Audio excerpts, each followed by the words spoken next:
want to look at, first of all, is the media. When people say the media is the problem, they're right about most things. If you look, all of the research that we have indicates that media violence has increased in quantity, but it's also more graphic, more sexual, and more sadistic.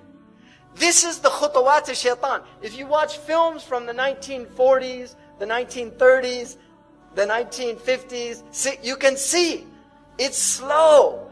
This is how shaitan gets people. يَسْتَدْرِجُهُمْ. He pulls them step by step. These are his khutawat. You start watching films, they've introduced violence. In my country, one of the landmark films was a film called Bonnie and Clyde. That film was a major change in America in cinematography, because before that, graphic violence was not permitted. But this film showed blood, gore. Now that film looks tame compared to what they have out. These are the khutawat of shaitan. And shaitan wants violence and sex are his two, these are, because they're very powerful for the human psyche. And these are the two ways that he can really corrupt the heart.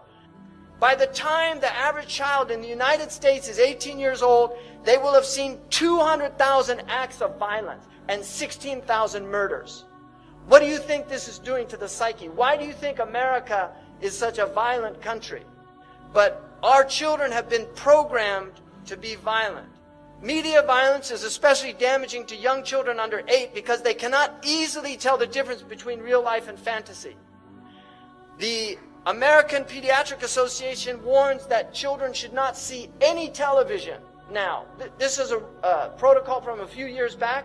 They shouldn't see any television before the age of 3 because of the effects they know that it has. That was actually a compromise, because the evidence shows that they really shouldn't be seeing any in television while their brains are developing.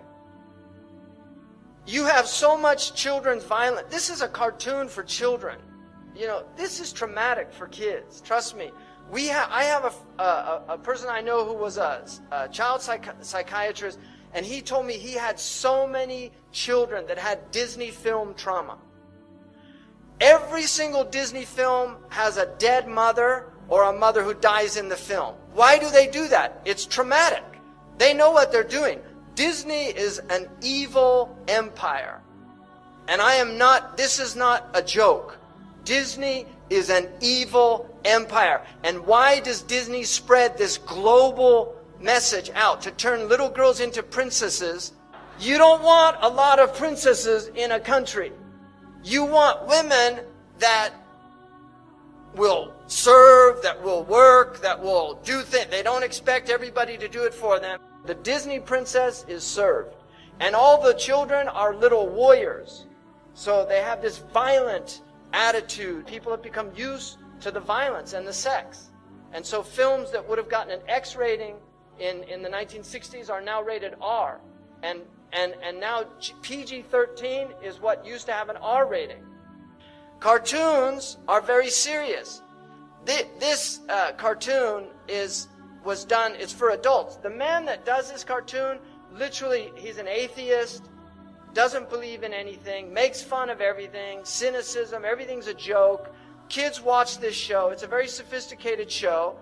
This is all about ghosts and demons and the occult. The Scooby-Doo has all these occult themes in it. And then here's the father of the family, right? Homer Simpson. And there's his relationship with his kid, right? The level of violence during Saturday morning cartoons is higher than the level of violence during prime time. You've got all these cartoons here now, and your kids are growing up on this crap. And you really have to think seriously, garbage in, garbage out. You have to think seriously about what's being done to your children's minds if you're letting them watch TV. There are 3 to 5 violent acts per hour in prime time versus 20 to 25 acts of violence on Saturday morning. Children imitate what they see. If you put a kung fu film and you put a bunch of 8-year-olds and they watch a kung fu film, by the time the film's done, they're all kicking each other. Right? It's a simple fact of life.